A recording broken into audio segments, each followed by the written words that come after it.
मुझे ना लगता योगी के सामने साला कोई भोगी टिक पाएगा। ये भोगी हैं सब। कोर्ट है, कचहरी है, सुप्रीम कोर्ट तक गए, सुप्रीम कोर्ट ने भी कह दिया कि ब्लैंकेट बैन नहीं लगा सकते बुलडोजर पे। इनके कॉकरोच हैं ये, एक जगह छोटी सी सफलता मिल गई तो कॉकरोचों में हवा भर गई है। देख लेना, इनका भी बैलून ऐसे फूटेगा जैसे किसान आंदोलन का फूटा था, और कुछ नहीं होने वाला योगी के सामने। आरती उतारेंगे तो पैर पड़ेंगे उनके, कैसे करेंगे?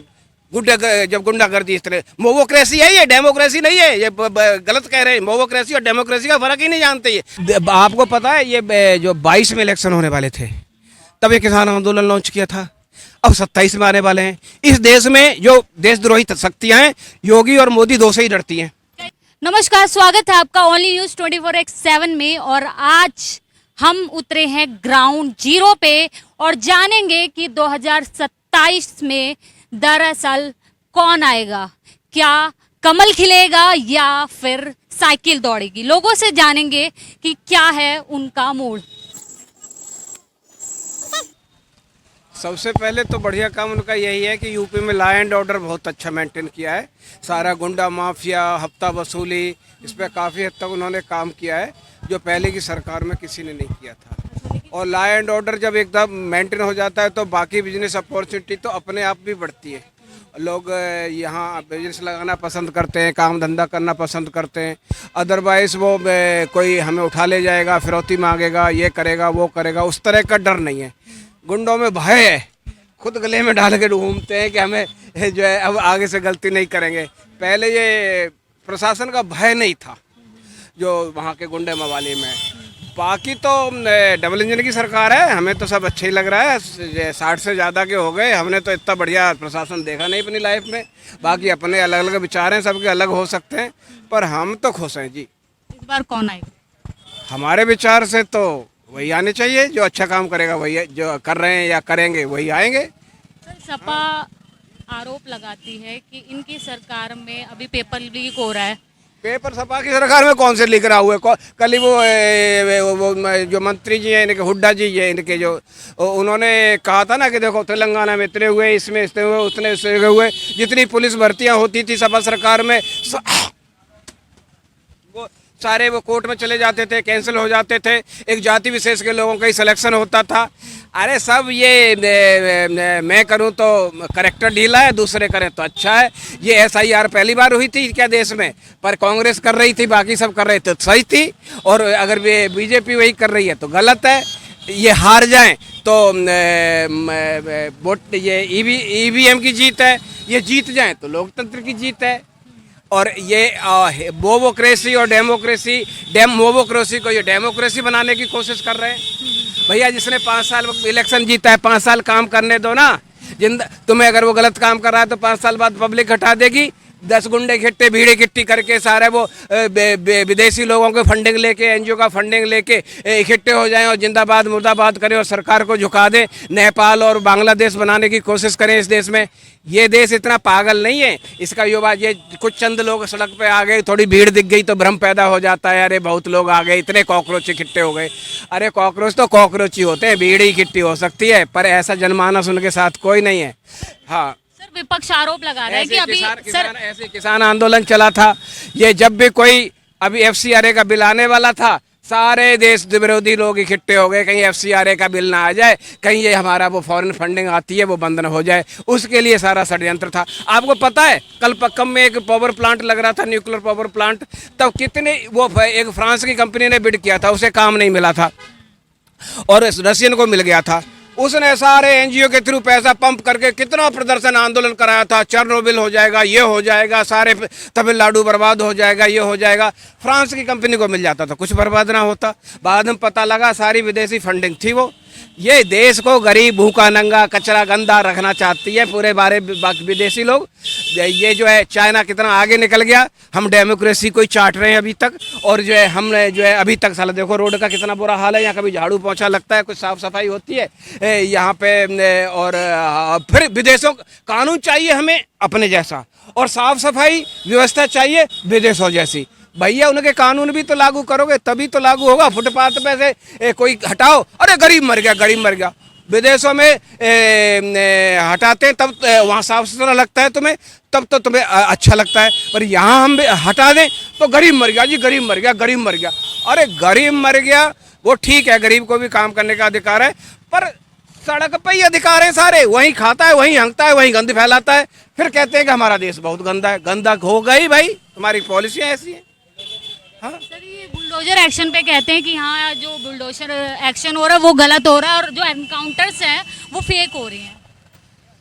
देखो, मैं कोई इन्वेस्टिंग एजेंसी नहीं हूँ जो मुझे पता हो फैक्ट अंदर की रियलिटी क्या है। पर जिसके साथ भी कुछ होता है वो तो कहता है जी हम, कोई चोर कभी कहता है कि मैंने चोरी की है, कभी गुंडा कहता है कि मैं चोर हूँ, कभी नहीं कहता ना। ऐसे ही जो लोगों के खिलाफ एक्शन ले रहा है वो कभी कहते हैं कि हमने कोई गलत काम किया है, या हमारा अनऑथराइज था, या हमने गलत किया था। कोर्ट है, कचहरी है, सुप्रीम कोर्ट तक गए, सुप्रीम कोर्ट ने भी कह दिया कि ब्लैंकेट बैन नहीं लगा सकते बुलडोजर पे। जो गलत है गलत है। आज तक ये कोर्ट में क्यों नहीं प्रूव कर पाए कि ये गलत है? ये सरकार कोई कोर्ट कचहरी से ऊपर थोड़ी है, पर कोर्ट से कोई डिसीजन नहीं ले पाई है ये जो मोदी सरकार के अगेंस्ट। तो मैं कोई ऐसा कानून का जानकार नहीं हूँ, पर मैं तो ये कहता हूँ जो सड़क पे चीखते हैं वो कोर्ट कचहरी काहे नहीं जाते, और कोर्ट कचहरी में प्रूव क्यों नहीं कर देते कि हाँ ये गलत हो रहा है। गलत हो रहा होता तो प्रूव कर पाते ना, नहीं कर पा रहे ना ये, तो ये इसीलिए तो चल रहा है और कोई रोक नहीं पा रहा उसे। बीजेपी का जो प्रोटेस्ट हुआ था उसमें उनका कार्यकर्ता एक कहता है कि इधर तो हमने कर लिया, अब योगी जी मान जाओ नहीं तो हम इस्तीफा आपका भी कराएंगे। इनके कॉकरोच हैं ये, एक जगह छोटी सी सफलता मिल गई तो कॉकरोचों में हवा भर गई है। देख लेना, इनका भी बैलून ऐसे फूटेगा जैसे किसान आंदोलन का फूटा था, और कुछ नहीं होने वाला योगी के सामने। क्या लगता है अभी उधर जो तोड़ फोड़ हुई है तो कुछ लोग ऐसा आरोप लगा रहे हैं कि कितने पुलिस, मीडिया भी तो सिलेक्टेड है, सारे स्टूडेंट्स को दिखा रहे हैं, पुलिस के सर फूट रहे हैं, पुलिस के लोग मर रहे हैं, अस्पताल में भर्ती हो रहे हैं, खून बह रहा है, दांत टूट रहे हैं, उसको कोई ना दिखा रहा। वो भी तो कुछ चैनल दिखा रहे हैं, वहीं से हमें मिली है खबर। पर सिलेक्टेड ज्यादातर जो सोशल मीडिया देखते हैं वो पुलिस वाले इंसान नहीं है, उनकी परिवार नहीं है, वो मरने कुटने के लिए। आप पे कोई यहाँ के अचानक कोई मारने लगे, आत्मरक्षा में आप हाथ नहीं उठाएंगी, तो वही पुलिस भी आत्मरक्षा में अधिकारी उठाई। अब नेचुरल है, लॉ एंड ऑर्डर मेंटेन करना उनका काम था और उन्होंने मेंटेन किया। वो कैसे भी करेंगे जब, अच्छा मुझे बताओ, मैंने बैरिकेड लगा रखे है, लॉ एंड ऑर्डर की जिम्मेदारी मेरी है, बैरिकेड पे चढ़ के धक्के मार के टूट के जा रहे, बताओ कैसे रोकेंगे हजारों की भीड़ के? आरती उतारेंगे तो पैर पड़ेंगे उनके, कैसे करेंगे? जब गुंडागर्दी इस तरह, मोवोक्रेसी है ये, डेमोक्रेसी नहीं है ये, गलत कह रहे हैं। मोवोक्रेसी और डेमोक्रेसी का फर्क ही नहीं जानते ये आम पब्लिक यहाँ की। चार गुंडे इकट्ठे हुए और कह दिया कि ये जो है मोदी के राज में डेमोक्रेसी की हत्या हो रही है। भैया तुम जीत के आ जाते, तुम चला लेते, कोई वो अपने मर्जी से तो आके बैठ नहीं गया, जीता है, पब्लिक ने वोट दिया है, तो 5 साल तो उसे शासन करने दो। हाँ, आपको पता है ये जो 22 में इलेक्शन होने वाले थे तब ये किसान आंदोलन लॉन्च किया था, अब 27 में आने वाले हैं। इस देश में जो देशद्रोही शक्तियां हैं, योगी और मोदी दो से ही डरती हैं। क्या इसमें छात्र नहीं, उनके जो लेफ्टिस्ट कम्युनिटी के लेफ्टिस्ट ग्रुप के छात्र हैं वो तो बिल्कुल उसी ग्रुप को रिप्रेजेंट करते हैं ना, उसी गैंग को रिप्रेजेंट करते हैं ना। कन्हैया कुमार तक क्या था जो टुकड़े गैंग वाला, वो छात्र था ना उस टाइम पे, पर उसका माइंड सेट, उसकी थिंकिंग तो वही थी ना जो टुकड़े गैंग वाली। ये टुकड़े गैंग वाले ही लोगों का नया रूप आ गया है। इन्होंने नाम भी शऊर का रखना नहीं सीखा। बताओ, कॉकरोच, ये अपने को ये डिग्रेड कर रहे हैं या देश को डिग्रेड कर रहे हैं? नाम तो शऊर का रख लेते। हाँ सर ये बताइए, जैसे ये कॉकरोच जनता पार्टी ये आंदोलन किया और ये धर्मेंद्र प्रधान का इस्तीफा, तो योगी आदित्यनाथ पे ये 27। अच्छा मुझे बताओ, आप घर की मुखिया हैं, घर चलाती हैं, और आपके घर में कोई गलत हो जाता है तो आप घर की जिम्मेदारी छोड़ेंगी पहले, या घर के सुधार करेंगी, या गलतियां होंगी उन्हें सुधारेंगी? क्यों कहते कि मैं तो संन्यास लेता हूं जी, मेरे से घर नहीं चलेगा, मेरी नैतिक जिम्मेदारी थी ये घर में बच्चों को संभालना, मैं नहीं संभाल पाया इसलिए मैं तो सन्यासी होता हूं। तो यही तो करवा रहे हैं ये उसे जिम्मेदारी की। जहाँ तक बात थी जिम्मेदारी, अभी जो एक्शन हुए हैं वो भी अच्छे हुए हैं। अगर वो उसकी अंतरात्मा अगर कहती, वो खुद ही जिम्मेदारी लेता लाल बहादुर शास्त्री की तरह, वो सबसे अच्छा होता। वो तो नहीं हुआ।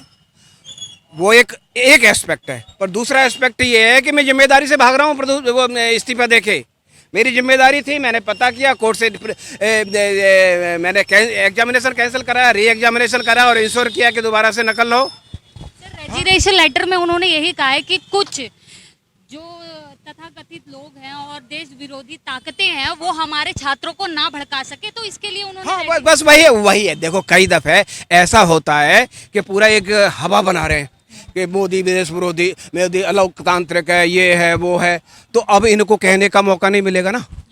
तुम्हारी बातें मान लें, ठीक है ना। अब हर मुद्दे पे ये आएंगे सड़क पर तो पब्लिक भी इनका साथ नहीं देगी, आम आदमी भी नहीं देगा, और ये तब इनकी फिर हवा निकल जाएगी उस टाइम पे। अभी ठीक है। हाँ, मुझे ना लगता योगी के सामने साला कोई भोगी टिक पाएगा। ये भोगी हैं सब। अब देखो एक बताओ, एक अन्ना आंदोलन शुरू हुआ था, उसमें एक कट्टर ईमानदार आदमी पैदा हुआ और राजनीतिक पार्टी बना ली, जो अपने बच्चों की कसम खाता था कि मैं कांग्रेस के साथ मिलकर सरकार नहीं बनाऊंगा। पहली सरकार उसने कांग्रेस के साथ मिलाई। उसके बाद कितने घोटाले खाने में, गाड़ी नहीं लूंगा मैं, सिक्योरिटी नहीं लूंगा मैं, ये नहीं लूंगा मैं, तमका नहीं लूंगा, ये नहीं लूंगा। उसके बाद सब कुछ लिया और शीश महल बनाया। तो ये ईमानदारी की परिभाषा है। अच्छा वो रेजिग्नेशन मांग रहा है, वही बंदा रेजिग्नेशन प्रधान से मांग रहा है जिसका कोई डायरेक्ट रोल नहीं है। और ये करप्शन के चार्जेज में जेल में था, तब इसने खुद रेजिग्नेशन दी। तब इसकी नैतिकता कहाँ चली गई थी? तो ये अपने गिरेबान में नहीं झांकते, ये दूसरों पर आरोप लगाते हैं। ये सब पब्लिक के रिजेक्टेड खिसियानी बिल्ली खंबा नोचे वाले लोग हैं, और पब्लिक मोदी और योगी के साथ है। मुझे जहां तक लगता है, मेरा किसी भी ऐसे, मैं भक्त योगी एक जमाने में ये इसका भी होता था, केजरीवाल का, पर बाद में उसके कर्मों ने मुझे उससे डिटैच कर दिया। ऐसा कुछ नहीं है, मोदी का भी भक्त हूँ, मुझे अच्छा लगता है, मेरी आइडियोलॉजी से मिलता है, मुझे ठीक लग रही है चीज़, इसलिए मैं चाहता हूँ। जिस दिन मुझे अच्छा नहीं लगेगा मैं नहीं चाहूँगा। मुझे बाकी लोगों की पॉलिसी नहीं ठीक नहीं लगती, अपने मेरी आइडियोलॉजी से मैच नहीं करती। सर हाँ? अभी ये जो राम मंदिर पे चोरी हुई है, तो केजरीवाल की नानी कहती थी कि हम किसी के राम को वो करके वहाँ मंदिर नहीं बना सकते, और अब केजरीवाल खुद ये कह रहे हैं कि ये चंदा चोरी हुई है, महापाप हुआ है, इनको ये होना चाहिए, इनके राज में ऐसा हुआ। इनका दोगलापन इनकी बातों में नहीं झलकता। मुझसे क्या पूछ रही हैं? इनका दोगलापन नहीं, इनका दोगलापन इनकी बातों में झलकते हैं। जिन टोपी बाजों के ये वो उठाते रहे, जिन टोपी बाजों की ये टट्टे साधते रहे और वो किंग मेकर रोल में रखे, उनकी बैलून की हवा निकल गई है, इसलिए सब बिलबिला रहे हैं। हिंदू एकता को ये बर्दाश्त नहीं कर सकते। इसे जातियों में, पंथ में, धर्म में, खंडों में, ये जाट, एक किसी मौलाना मौलवी का आया था, अरे जाट हिंदू नहीं है, यादव हिंदू नहीं है, वो हिंदू नहीं है। अबे साले तू सर्टिफिकेट देगा क्या? और एक मौलाना यही का बोल रहा था, मेरठ का कहा था कि कृष्ण पांच वक्त की नमाज पढ़ते थे। अभी इनके मोहम्मद के बारे में कोई जरा सी कोई बात कर दे तो शर्तन से जुदा की बात करते हैं, और ये हमारे भगवानों के बारे में क्यों उल्टी सीधी बात करते हैं। साला इस्लाम जन्म दुनिया में पैदा भी नहीं हुआ था, कृष्ण 5000 साल पहले पैदा हुए थे। इस्लाम चुम्मा 4 दिन पहले आया, 1400 साल पहले, और कहता है कृष्ण 5 वक्त के नमाजी थे। अगर मोहम्मद के बारे में अगर कोई ऐसा हिंदू बोल देता तो अब तक तन से जुदा वाली गैंग आ जाती। और देखो कन्हैया कुमार को बेचारे का दोस्त, इनसे तो दोस्ती भी मुश्किल है, दोस्ती दुश्मनी भी मुश्किल है। इनसे दोस्ती, वो तो दोस्त था, मिलने जुलने वाला था, उसका ही गर्दन काट दिया कन्हैया लाल का। तो भैया सावधान रहने की जरूरत है। दोस्ती अपनी जगह, दुश्मनी अपनी जगह। सूर्या वाला भी केस आया था, लोनी का था। हाँ, सूर्या वाला भी केस, वो भी जान पहचान वाला था, खोड़ा कहा, वो भी जान पहचान वाली केस था। और बुलाया उसे कि आरोप ये लगा रहे हैं, ये इनकी तरफ से ये आरोप लगाए थे कि मेरी बहन को छेड़ रहा था, कुछ इस तरह। वो सब जब ऊंट पहाड़ के नीचे आ जाता है तो इस तरह के बहाने ढूंढता है। तेरी बहन को भी छेड़ रहा था, मान लिया, एग्रीड, तो क्या 8-10 लोग गिर के उसके खून कर देंगे, पुलिस में रिपोर्ट करते, मोलेस्शन की रिपोर्ट लिखवाते, ये कानून अपनी कार्रवाई करता। Who gave you right to kill him on the spot itself? हैं, बताओ। आपको कोई किसी की बहन को भी छेड़ रहा है तो उसे पकड़ो, मारो, जूता मारो, जो भी मारो, पर जान से तो मत मारो, पुलिस को हवाले करो, जो भी कानूनी कार्रवाई करवाओ उसके खिलाफ। मैं ये नहीं कह रहा अगर छेड़ रहा था। जब फंस गए, पहाड़ के नीचे आ गए, तो फिर ये एक्सक्यूज ढूंढते हैं। देखो इसमें दो तरह के लोग हैं।